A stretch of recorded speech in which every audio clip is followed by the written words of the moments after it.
All right, guys. So he is a crypto OG. He is probably one of the hardest. I think he goes on like 4 to 3.5 hours of daily sleep. He has done more for others than others have done for him, and that is a fact of life that I've seen firsthand. He has given much of himself to those who deserve it. He's also given much of himself to those who don't deserve it. He's taking the greatest risk of his personal life in his entire lifetime. I almost tried to talk him out of it, and then he told me what his mission was. He is trying to give every American a voice that counts. He is out there hustling. He is Brock Pierce. Hey, thanks for joining us, Brock. Glad to have you. Yeah. I don't know if you remember, I remember meeting you at Food's birthday bash at the Sofitel about last year sometime. So Yeah, that was a good night. Yeah, it was a good time. It was a good night. Yeah. Oh yeah. Yeah, lot of good people out in one place. Oh, good. Well, let's just jump right into it. Why run for president? Well, I'm running for president of the United States of America because I'm very, very concerned about the state of our nation and our collective future. I don't know what you see when you look around. I don't know what you feel when you're like, how do things feel to you right now? I see a lot of potential problems. I see a lot of existential threats. I see a nation divided. I see polarization where people are busy fighting with each other and forgetting about our future. And so what I hope to bring us together. I hope to bring a little harmony to the left and the right. I hope to find a path forward.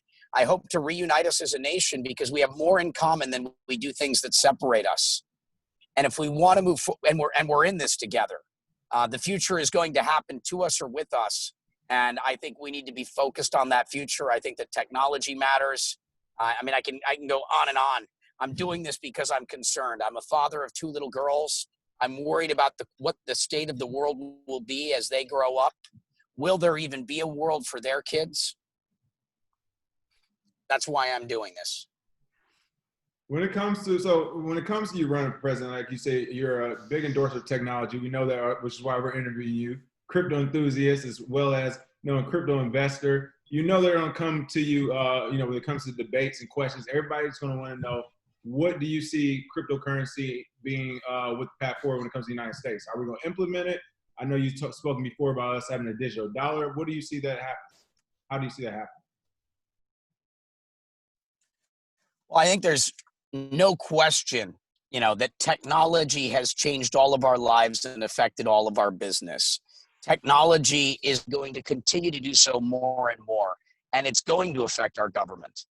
Technology is something that should be embraced, not feared, but it is a tool, meaning it could cause us harm or it could cause us benefit, depending upon how we use it, which is why we have to so that we make the right decisions around things like artificial intelligence, quantum computing, blockchain technology, whatever it might be.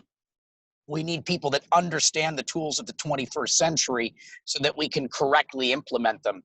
As it relates to cryptocurrency, so in terms of technology is impacting all of our lives. It's impacting all of our businesses, and with time, it's only going to impact our lives more so. If we want to build a 21st century economy, it's going to be done with 21st century tools. And so we need to understand these tools because technology is a tool that can either enhance our lives or harm our lives, which is why we have to understand it so that we implement it and use it correctly. In terms of call it cryptocurrency itself, take a look at Bitcoin, take a look at things like Tether, the idea of a digital dollar. Clearly that idea is working. Nearly $10 trillion a year of transactions are happening.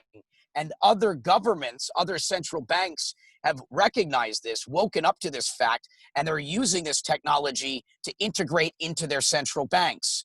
It's unclear what impact that's going to have, but take China, for example. They are on the verge of launching their digital yuan. I don't know whether that'll be successful or not, but if countries like China are doing this, it means that our country, at a minimum, should be looking closely at it and exploring the possibility of implementing technology. I don't know in what form or what fashion, but it's something that we need to be looking at very closely and making sure that we're making the right decisions, because they're really important. The US dollar is essentially the underpinning or the foundation of our economy. All of our lives are affected by what happens to the dollar. You know, the bigger concern I have for the US dollar right now is our government going to be able to service its debt? If a hurricane hits us, next year, will the government be able to fund the aid that is necessary in those places? I mean, a big part of why the stock market is performing so well today is because demand for US bonds are dropping. No one wants to put money in US treasuries. That's a big part of why the stock market is performing this way. We have serious economic issues, and technology has a role to play in helping us get out of this mess. Oh yeah, great to hear. So Brock, have you chosen a running mate? And if you have, why did you choose that running mate? I have not yet, but I would ask you, do you have any ideas? And this is also for, I guess, anyone in the audience that hears. I would love to hear from you. Who do you think my running mate should be? But with one caveat. They can't be a registered Democrat or a Republican. They caught, before I lost you there, you potentially being my running mate. Oh man, I seriously doubt that. Are you registered as a Democrat or a Republican? No. Well, that means that you've crossed the main hurdle. Is this something you would be interested in? And if so, why? Understanding that this type of move, is opening up your life to be investigated in basically every decision you've ever made in your life being under a magnifying glass. So instead of focusing on that, let's pretend there's no risk. And let's even pretend courage isn't necessary to do this. Why would you do it? And if you were going to do that, what would you hope to do? What are the things that you care about? What impact do you think we could have together? Oh yeah. Well, if I was a running mate, first thing I would do is try to challenge the Federal Reserve. Try to figure out a way not to be under their thumb, and then use technology to implement a new economic system. But I don't really want to be on a microscope like that. That's more King's. King's, yeah, he's chilling too. So, but yeah, I'm pretty sure you can find some great running mates, and I agree with you there as far as them not being registered Democrat or Republican, being left or right at this point is just too much fighting at this point. We need somebody that is on their own, independent. So I'm with you there. Yeah, free thinking. So another question for you on the Fed: end the Fed or audit the Fed? Yeah, either one, but audit will probably be the best route, simply because if you have transparency, then we can actually have the system work the way we want it. But good luck auditing. That's what I was going to say with the audit. Good luck with audit. It's kind of like, what are you auditing? You already know you're auditing. My question to you though, do you still have any interest in Tether? You mentioned Tether earlier, so are you still working with Tether anyway? No. So I was, one of the principal founders, I guess it was arguably, and so I was very involved in the beginning. This is back in 2014. I didn't take 1 cent out of it. And during my tenure, we were always one-to-one. We had total financial transparency. And so obviously as one of its creators, I've not always been entirely happy with the decisions that were made, but they're like your kids when they turn 18 and move out of the house. Sometimes you're very proud of them, and sometimes you're like, oh, what are you thinking? And so, no, I've had no involvement since basically the beginning, never had any authority, and I never made any money off it. So I feel really good about that in light of the fact that they've got issues. I have no issues for that reason. And I'm really proud of my premonition. Something told me, Brock, just give up all your equity. Be grateful for the fact that this was your idea and you brought it to market. You don't need to make money on everything. Sometimes it's just nice to be the father. Oh yeah, that's what I'm talking about. Yeah, great. Yeah, like I said, great to hear. I love it, Brock. I'm sure they'll love it too. Oh yeah, absolutely. So tell me this: you're running for president, but who is your favorite president of all time, or favorites? Well, I mean, so right now, the thing that really resonates with me, and I think resonates with the American people, is authenticity. And I think that's a big part of what we saw in the last election, with Bernie Sanders and Donald Trump, very different characters, but both, projecting an aura of authenticity. I love, just really love to deliver a message and make people feel good. I still got everybody. I've really enjoyed, again, Bill Clinton's ability to, to speak publicly. The man is kind of the master. Reagan, I mean, we have something to learn from all of them. I don't really believe there's a lot of value in, sort of criticizing, our forefathers, right? And our foremothers. It's really about what can we learn from all of them. Right now I'm a big fan of John F. Kennedy because he was the second youngest U.S. president ever elected at 43. I thought he was very authentic. Definitely probably the candidate that is probably most like me in terms of character and personality, not necessarily always in policy, but founding fathers, obviously, as well. I mean, there's something to learn from all of our ancestors and all of our forefathers. Nice, thank you for that, Brock. So yeah, JFK, second youngest, and you'll be right there alongside him as far as age. So yeah, great to hear. And we definitely need younger people in power, I think, because these 70-year-olds, after a while, 70, 80 years old, is getting up there, buddy. So I hear that. Shout out to Scarecrow Nancy Pelosi. Right. Bro, what are your thoughts right now on what's going on with the protests for police brutality and all that good stuff? I mean, if you were to win, that would be a hot issue as soon as you step into office. So what direction do you see yourself going with that, or would you like the country to go with that? Yeah, I mean, this is all happening for a reason, and that's that this is not an isolated incident. George Floyd is not the first time this has happened. This is something that's been happening over and over and over again.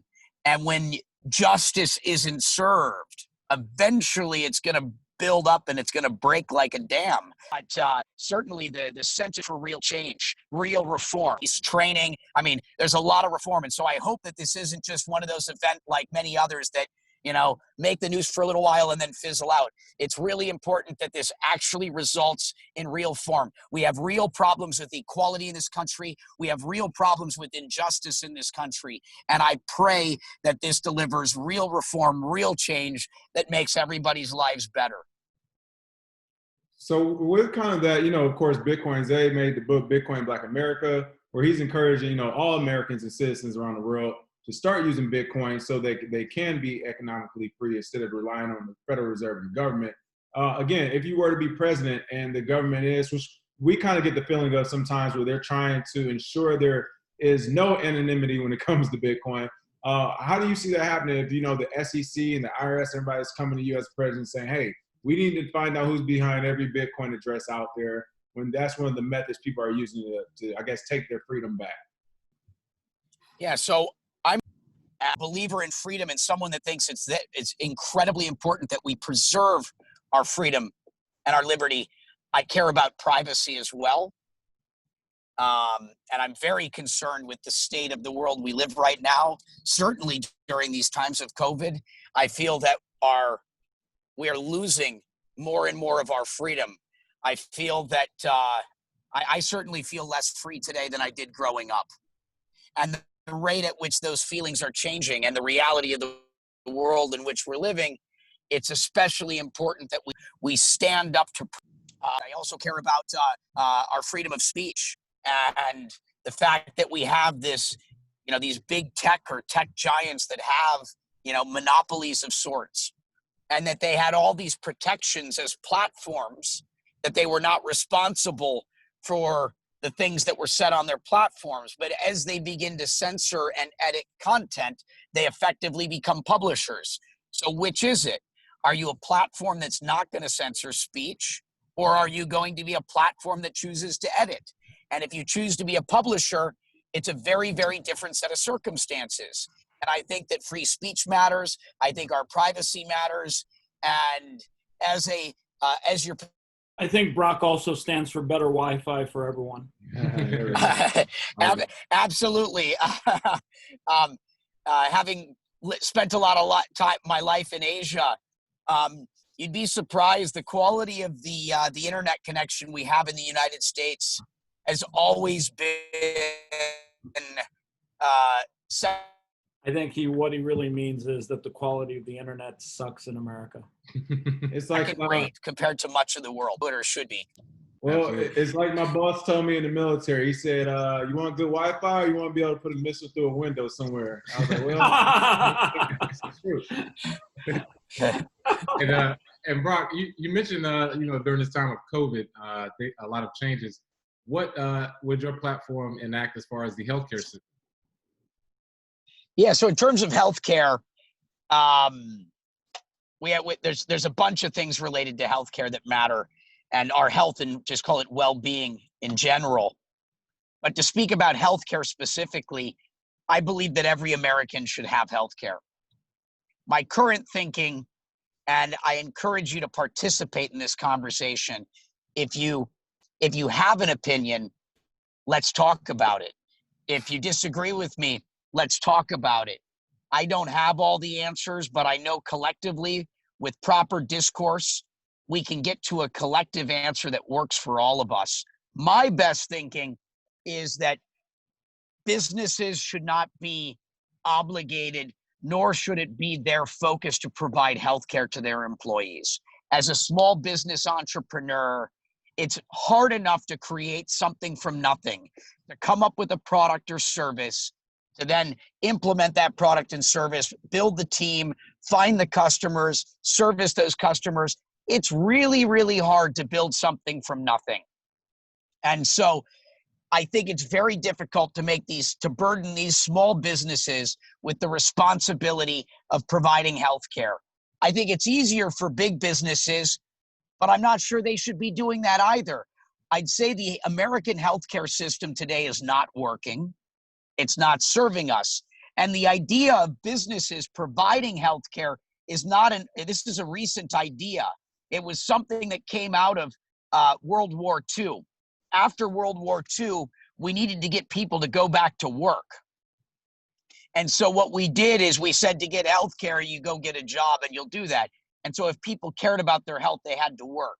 And that's kind of where this idea came from. And so the concept of business providing healthcare in the way that it exists today is only 70 years old, and I don't think it's functioning. What I do like, and I think there is a role for government in some instances, certainly when we've got the ability to print money, certainly when we have the taxes that we have, I think that the government should step in this instance. And I like what is generally described as the first payer model. And the idea is that we give every American a voucher or the funds to be able to choose their healthcare provider. I don't want the government providing me with healthcare. They would do a very poor job of that. But the government providing me with the resources to choose my healthcare provider so that free market competition continues to drive efficiency and things of that nature, I think is the best answer I have today. The world is changing. Robots are taking our jobs, and we have to find a way to take care of our people. We live in a nation where we are blessed with abundance. No American should be starving to death. No American that wants it should be without shelter, and no American that needs healthcare should be without it. We are blessed as a nation, and there is a way to deliver that to everyone today. You just mentioned that 70-year-old motto that we're using, that go to work, get your healthcare taken care of. Mentioning old models, let's actually go back toward the financial side. The Howey test is still being used to determine which ICOs or SE, are supposed to be securities, and people are being arrested and fined, which I kind of look at as government extortion from a lot of 2017 ICOs. So what is your thought on that Howey test making ICOs or any type of crowdfunding all of a sudden a security now? I mean, is that right? Or do you think that these old mechanisms and models might need to actually be relooked at and revisited? Yeah, so I'll just start with the macro then, which is there's a lot of old models. A lot of the laws that we have to comply with as technology businesses were written before there was technology, modern technology. Yeah. And many more of those laws were written before the advent of the internet. And so it seems a little odd that we're still having to comply with these things. I think that laws in general, we need to reevaluate them and take a look at them to make sure that they're continuing to serve their intended purpose. I think laws should have expiration dates, not just continuing to stack up and stack up and stack up and stack up. Let's go back and revisit and make sure that the law is doing what it was intended to do. You know, with time, these things change. And so I think on a case-by-case basis, we should look at the present situation and say, what would we do if we had a blank canvas, right?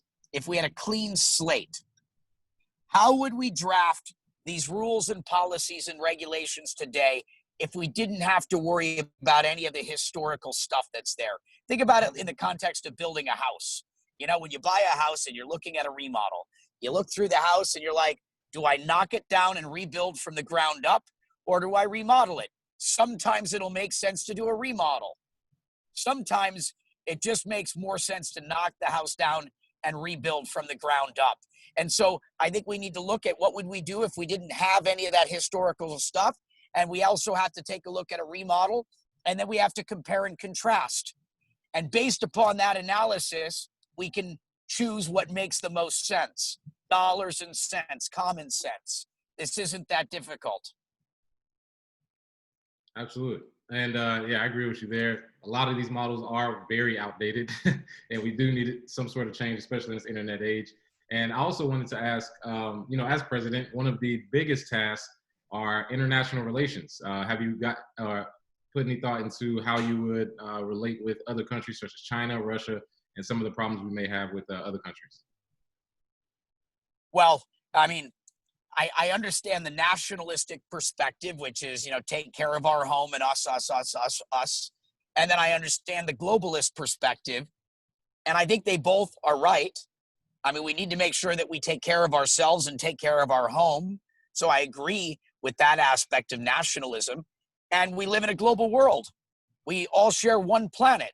And so I understand the globalist perspective of, you know, let's make sure that we are operating with a global mindset and doing our best to get along with all of the other nations that we share this planet with. And so I think what we have to find is a middle ground. Again, it's not about left, it's not about right. How do we meet in the middle and find a path forward that includes all of our sort of perspectives? And so whenever possible, try to be love thy neighbor kind of thing. Call me old fashioned in that regard. Well, at the same time, knowing that not everyone has our best interest at heart, and we need to do our best to take care of ourselves. And hopefully, I subscribe to this model of the abundance mindset. I don't believe for me to win, you have to lose. I believe that we can create truly win-win scenarios. And those are the types of trade agreements, and those are the types of relationships we want to have with foreign nations whenever possible, preferably with all of them. What do you see as the biggest challenge you might have to face? Is it going to be the media coming after you, or what? I mean, it's already you didn't make a lot of friends with the Bitcoin thing. Yeah, the biggest challenge is that we're going to face through this process. I mean, in the immediate term, it's all about battling the duopoly of the two-party system, the establishment. The system is designed to prevent third-party candidates from running for office. It's something that now that I'm on the inside of actually navigating these waters, I mean, it's like a game, and every step of the way, there are things that have been put in place to trip you up and prevent you from succeeding. Literally, it's like moving goalposts. You kick a ball to try and get it in the goal, and then they shrink the post so that you miss. Like they're like, oh, you need 15,000 signatures in this state, and then in the middle of COVID, they change it to 45,000. I mean, that's my point about the Howey test and how they kind of create these new laws and like you said, these goalposts every other Wednesday. I feel like at what point do you finally say, you know, no, I don't care what your rules and your laws say. I have this amount of supporters, and this is what they want to do, and this is what we're going to do. At what point do we get to that? Or is it always we keep playing by these unreasonable rules? How does that work? Well, I mean, what we have to do is eventually change the system and change the rules. And that's what this movement is about. This is not about me. This is about all of us that believe that it's not about partisan politics anymore, that it's about our collective future. We are in this together. We don't have to agree about everything, but we are the ones that are going to lead us into the future, recognizing that the only way to get there is together. And eventually, enough of us are going to transcend partisan politics, and we will eventually take over enough of the system that we can fix it. And our future depends on it. Good to hear. Yeah, you're right. I'm with you there. Definitely. And I want to ask, so let's say you run for president and you win, you know, in January you do your inauguration. What is the very first thing you'll do when you get into office? It could be politics, it could be jumping up and down on the couch in the Oval Office. Well, that first day is going to be an interesting one. I guess the first thing I'm going to do is pray. The first thing I will do upon being elected is get on my hands and my knees and bow down to God and say, please help me, help all of you. That's probably the first action. Though I do think that what Bernie Sanders said he would do was very interesting. What he said is that his first action as president would be to legalize marijuana. I think that that's also a very interesting one that would resonate with a lot of people today. Oh, yeah. Definitely a good first choice. You know, I'm not saying that would be my first move, but I think that Bernie might be onto something there.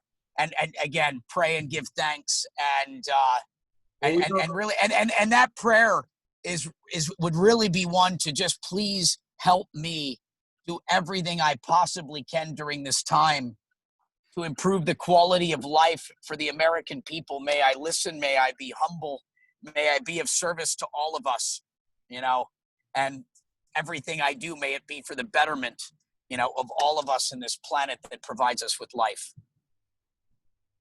Well, good luck to you, Brock. We're certainly in your corner. Want to see you do well and succeed. I can't wait to see how this unfolds. It's going to be a ride for you, huh? Oh yeah. Yes, it's going to be a very interesting, wild ride. It's going to be intense, but it's going to be fun. And remember, this isn't me. This is about all of us. This is the beginning of a movement that should hopefully create a wave of real change. And it's, you know, this is not like, I spent my 20s working on virtual currencies and virtual worlds, living in virtual worlds, quite frankly. I spent my 30s focused on cryptocurrency and blockchain. I turned 40 in November. The next 10 years and beyond is about civil service. So I'm not going anywhere. Whatever happens in 2020, we're going to be back in 2022. Hopefully with a lot of nonpartisans, the nonpartisan party, this third party type of movement, looking to take seats in Congress and the Senate. And we will be back in 2024. Remember, Generation Z, Generation Y, the millennials. The future is now, and it's going to be about us. And we need to show up. Half the population of the planet is 35 years or old or younger, 35 and under. When the youth of this country realizes how much power they have, when they realize they have the power to literally decide the president of the United States and our government now, they have the power to do that right now. If they recognize they have that power, register to vote and show up. The future is going to happen to us or with us.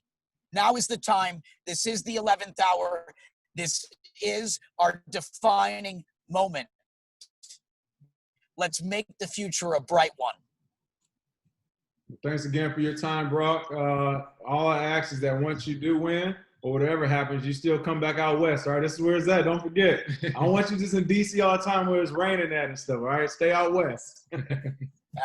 I'm in Los Angeles right now. That's what I know, look, I know, Brock, that's what I'm telling you. Why are we not going to dinner tonight? Hey, Brock, one last question. How can people get involved in the movement? How can people join this movement and really make their voice count? Yeah, so there's three things that you can do in the context of this part of the movement. Call it this presidential campaign. One is to be a supporter, right? Spread the word, get the message out.